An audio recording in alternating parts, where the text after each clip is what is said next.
आखिर चीरहरण के बाद द्रौपदी कर्ण से मिलने क्यों गई थी? आइए जानते हैं। जानने से पहले इस चैनल को सब्सक्राइब कर, वीडियो को लाइक करके कमेंट में जय श्री कृष्ण जरूर लिख दें। क्या आप जानते हैं कि महाभारत की महाकाव्य कथा में एक ऐसा क्षण है जब कुख्यात चीरहरण के बाद द्रौपदी और कर्ण के रास्ते एक दूसरे से टकराते हैं। यह आश्चर्यजनक संबंध उनके चरित्रों के बारे में आपका नजरिया बदल सकता है। इस वीडियो में हम द्रौपदी के चीरहरण के बाद कर्ण से मिलने की दिलचस्प संभावना का पता लगाएंगे, जो महाभारत का एक महत्वपूर्ण क्षण है, जो वफादारी, सम्मान और बदले के बारे में सवाल उठाता है। द्रौपदी का कर्ण से मिलना महाभारत के सबसे मार्मिक प्रसंगों में से एक है। चीरहरण के बाद जब द्रौपदी का भरी सभा में अपमान हुआ, तो वह क्रोध और पीड़ा से भरी हुई थी। उसने कर्ण से मिलने का फैसला किया, जो उस सभा में उपस्थित था और जिसने द्रौपदी को वेश्या कहा था। यह मिलन द्रौपदी के आंतरिक संघर्ष, उसकी क्षमा की भावना और कर्ण के हृदय परिवर्तन का प्रतीक है।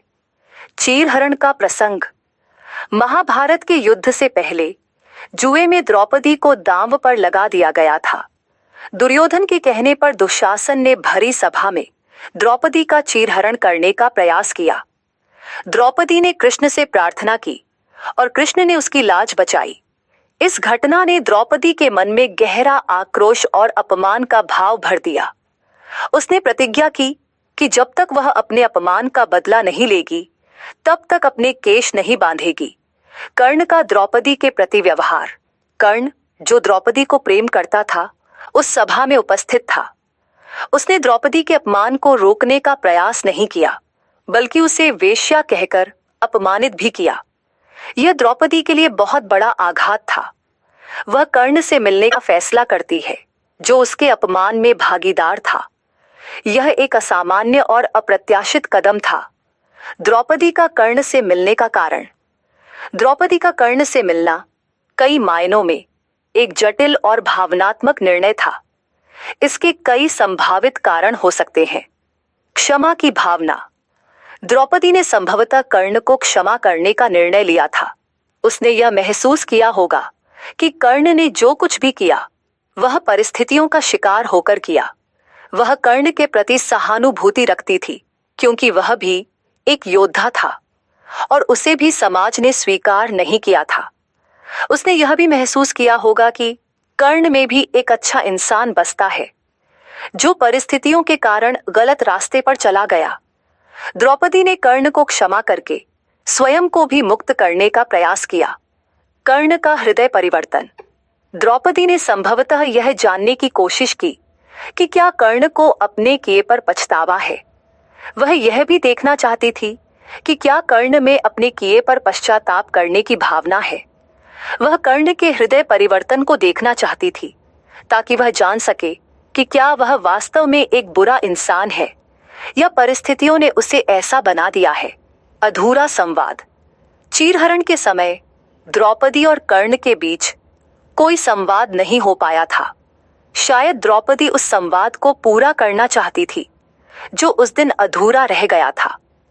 वह यह जानना चाहती थी कि कर्ण उस दिन क्या सोच रहा था और उसने ऐसा क्यों किया। वह कर्ण से यह भी सुनना चाहती थी कि क्या वह अपने किए पर शर्मिंदा है। एक नया रिश्ता।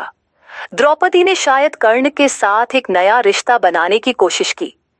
वह उसे एक मित्र या शुभचिंतक के रूप में देखना चाहती थी। उसने यह भी सोचा होगा कि शायद कर्ण उसके प्रति सहानुभूति रखे और उसे समझ सके।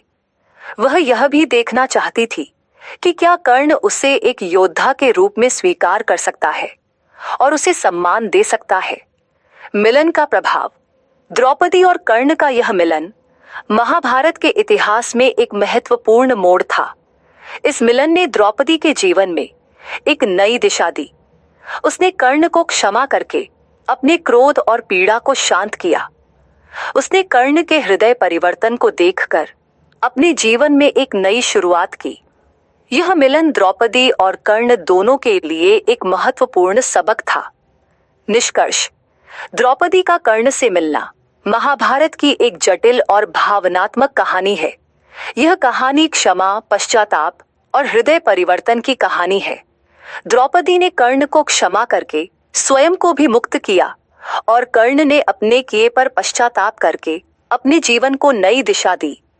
यह मिलन दोनों के लिए एक महत्वपूर्ण सबक था और इसने महाभारत के इतिहास में एक महत्वपूर्ण मोड़ लाया।